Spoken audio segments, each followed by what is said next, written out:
The world is changed. I feel it in the water. I feel it in the earth. And some things that should not have been forgotten were lost. It began with the forging of the Great Rings, author J.R.R. Tolkien's Lord of the Rings books, which featured the adventures of hobbits. A type of tiny person who inhabited a fantasy world had become very popular in the late 1960s counterculture and Back to the Earth movement. This movement led to a rising interest in all fantasy literature throughout the 1970s, as well as the introduction of games such as TSR's Dungeons & Dragons, which was heavily influenced by J.R.R. Tolkien's works. Fantasy worlds and the tiny people who inhabited them were on the minds of the public. At the same time, an artist for the American greeting card company, Denise Holly Hobby, created a character who would take her name and become a cultural sensation. The girl would be dressed in patchwork, pioneer-style clothes, and the imagery would harken back to a more pure, simpler time. And it was here, at the dawn of the 1980s, that many of those who were involved in these movements began shaping the world, and all of these nearly subconscious concepts would merge into a toy and product zeitgeist. For the time would soon come when those who were into hobbits would shape the toy and product lines of the entire decade.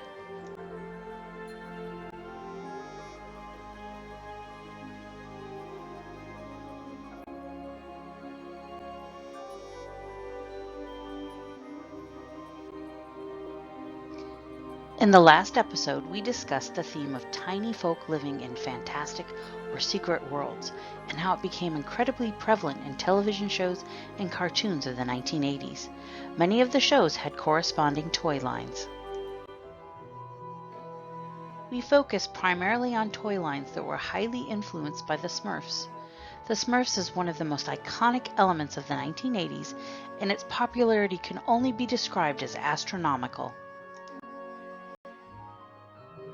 While it was the Smurfs that would be most closely associated with these themes during this time period, there was another toy and media phenomenon that would propel these concepts into a 1980s fad: Kenner's Strawberry Shortcake.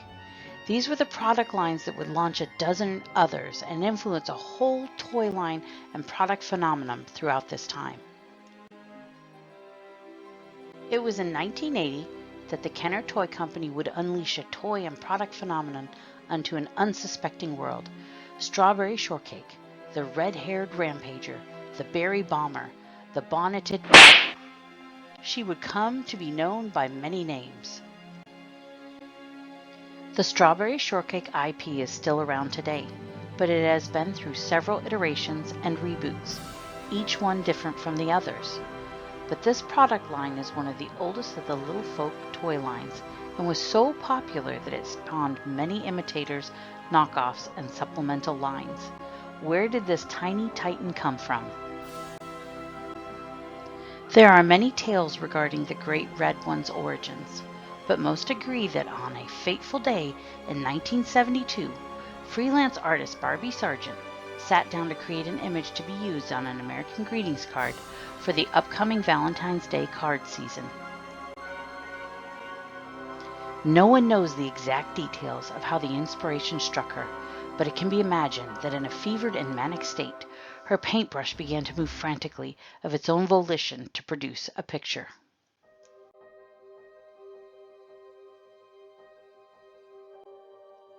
The drawing was of a small girl in Holly Hobby-like clothing, carrying a large yellow daisy and sporting a full bonnet-like hat. The soon-to-be iconic hat was emblazoned with the strawberry fruit for which the character would be so inextricably linked. The girl appeared to be small, as the daisy was very large in comparison to her size, and the ladybug that is seen resting on her bonnet is once again quite large in comparison to the girl's apparent diminutive size. She was primarily colored in hues of red, brown, and orange, and had not yet taken the red, pink, green, and white color scheme she would be so closely associated with. At this point, the girl was only referred to as the girl with the daisy or the strawberry girl. The card with the Strawberry Girl was a big success. They believed that a major reason was the strawberry motif on the girl's bonnet. Those characters from Cleveland, a subdivision of American Greetings, had completed research that suggested the strawberry-themed items sold well. American Greetings wanted more, much more. They had a fever, and the only cure was more strawberry. They saw that this girl had the potential to move more than just cards. And American Greetings made a deal with the toy company Kenner, who was riding high on the success of their Star Wars toy line, to create a toy. No, not just a toy. An entire product empire based on this little strawberry girl. And so, in 1980, Kenner released the Strawberry Shortcake toy line. The original line started with 9 characters on a base 5.5-inch scale and a few bits of tie-in merchandise. But this was just the beginning, and the world would soon be awash in tiny folk and a hidden world merchandise.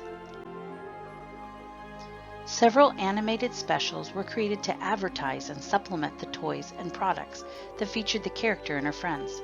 The TV specials let kids take a glimpse into her magical world. In addition to the articulated doll line, a range of PVC miniatures that included supplemental food-themed structures and tiny world-type vehicles was added. And like many of these types of toy lines in the 1980s, larger doll toys depicting many of the characters were also available. The toy line expanded greatly over the years and would eventually include multiple playsets, vehicles, and a large and diverse range of characters. And, to supplement the toy line, a huge range of tie-in products and merchandise that would display the Strawberry Shortcake logo and characters was produced. In the 1980s, toy lines went from being about dolls and action figures to being whole lifestyles.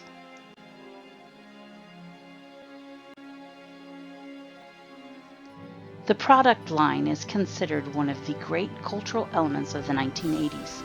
And such success spawned many imitators and knockoffs, as well as an entire industry based on creating toys that could supplement and be played with the ever-expanding Strawberry Shortcake toy line.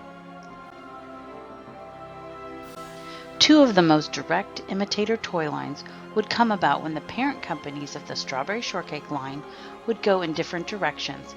Kenner would start a new toy line called Petal Place, and American Greetings would partner with Mattel to create Herself the Elf. First, we will take a look at Kenner's Petal Place. This line of dolls was introduced in 1984. Petal Place introduced a line of dolls that was very similar to Strawberry Shortcake, but instead of each character being based on berries, fruits, and desserts, each character was based on a specific flower, with the main character based on the rose. Rose Petal also inhabited a small world of fairy-like creatures, and a television special featuring the voice of Marie Osmond was produced and televised on September 14, 1984. The toys led to a modest product line, and several bits of tie-in merchandise was offered at the time, including clothes and books. The dolls were constructed on a base 6-inch scale, so they and their items could be used to play with the already popular Strawberry Shortcake toy products. But Petal Place was not a big success, and this was due to many factors, including a market that was quickly being oversaturated with even bigger names and products. But before we get into that, we should take a look at Mattel's answer to Strawberry Shortcake. Herself the Elf. This toy and product line was introduced in 1983. Herself the Elf, like Strawberry Shortcake, was based on artwork and characters created by American Greetings. The toy line featured 5 dolls on the same 5.5-inch scales that Strawberry Shortcake was created on. The characters are small, pixie-like folk that took on different aspects of nature and were closely linked to the natural world. The line would include a few playsets that were very similar to Strawberry Shortcake's designs, and due to the similar size, could certainly be used for crossplay with the Strawberry Shortcake toy line. Like Strawberry Shortcake and Rose Petal Place, the line featured tiny, pixie-like folk inhabiting a small, hidden world. A television special featuring herself the elf was produced and aired on July 30th, 1983. All of these toy lines were similarly constructed and built on a very close scale. The themes were also pretty similar, and it could be surmised that crossplay with the Strawberry Shortcake toy line was one of the built-in features, especially when it came to herself the elf. But they were all of them deceived. While Kenner and American Greetings struggled to launch the next big toy line of Tiny People products, Mattel was already working on the next big breakthrough.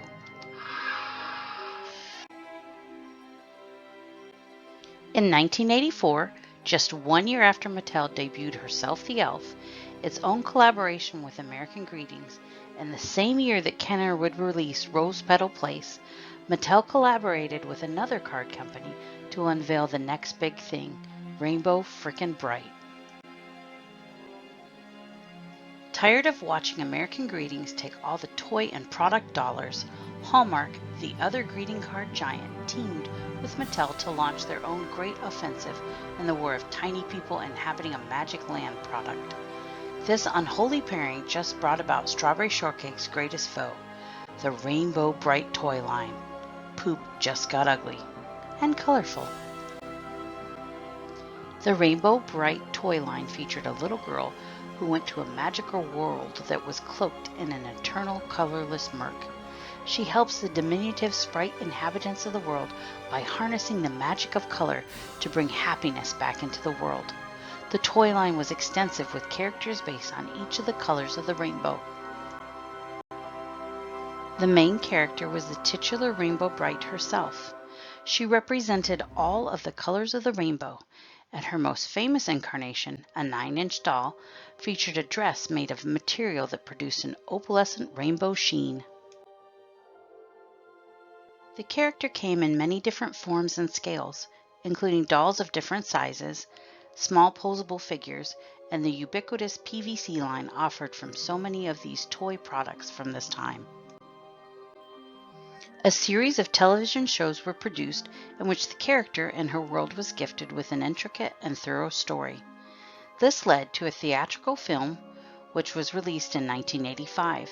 The film is notable for receiving a rare 0% rating on Rotten Tomatoes.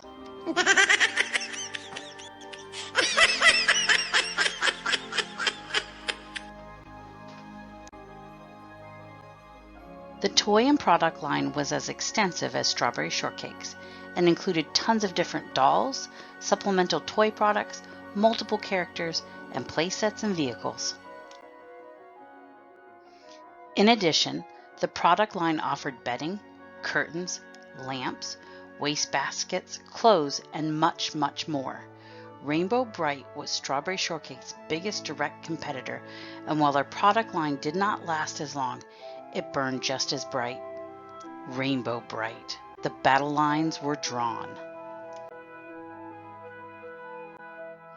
The ensuing conflict would claim dozens of lives and break families apart. Strawberry Shortcake was older and wiser, but Rainbow Brite's charm and appeal was all too apparent. The conflict would send Strawberry Shortcake into some pretty dark places, eventually hiring the Berrykins group led by the infamous Berry Princess.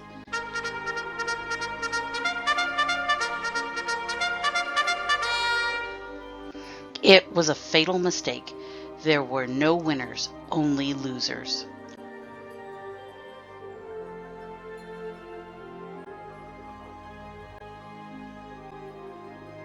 It has been said that years later, while filming an episode of Behind the Music, the two toy titans would bury the hatchet and become close friends, often appearing together on talk shows and laughing and joking about the time when they vied for domination of the toy world. But these tiny titans were not the only toys out there trying to vie for some of that sweet, sweet Strawberry Shortcake money. The toy company Tonka, known for their toy trucks, cars, and other vehicles, threw its tiny acorn top hat into the ring with its own sprightly toy line. The Star Fairies was another line of little folk toys that was introduced in 1983 by Tonka. Like most of these toy lines, the Star Fairy toys led to a television special that aired on October 26, 1985. The special featured the voices of Drew Barrymore and Jonathan Winters. The toy series consisted of 6 winged fairy dolls. They stood about 6.5 inches tall, so were in the same general scale as other toy lines capable of crossplay with Strawberry Shortcake. The main character was the deluxe fairy doll, Princess Sparkle, who granted wishes to children who wished upon stars with her special star wand. I wonder if she was related to any other well-known fairies. Sparkle lived in the clouds in Castle Wishstar, a crystal castle, and employed the help of a friendly winged unicorn, a pegacorn, named Lavender. All of these were available in toy form. Once again, they were in the same general scale as other Strawberry Shortcake derived toy lines. These toys share a common construction, and they were likely developed for crossplay between different lines. Each featured tiny pixie-like characters that were based around a central theme, be it fruit, flowers, colors, or even general nature themes. This type of toy remains popular to this day, and modern versions of this theme are still being made. But they were all of them even more deceived than the deception that deceived them all before. While Rainbow Brite, Strawberry Shortcake, and the lesser elfin toy lines fought for supremacy of the toy aisle, something unexpected occurred. Another toy line began to grow, one that none of them expected. The Cabbage Patch Kids.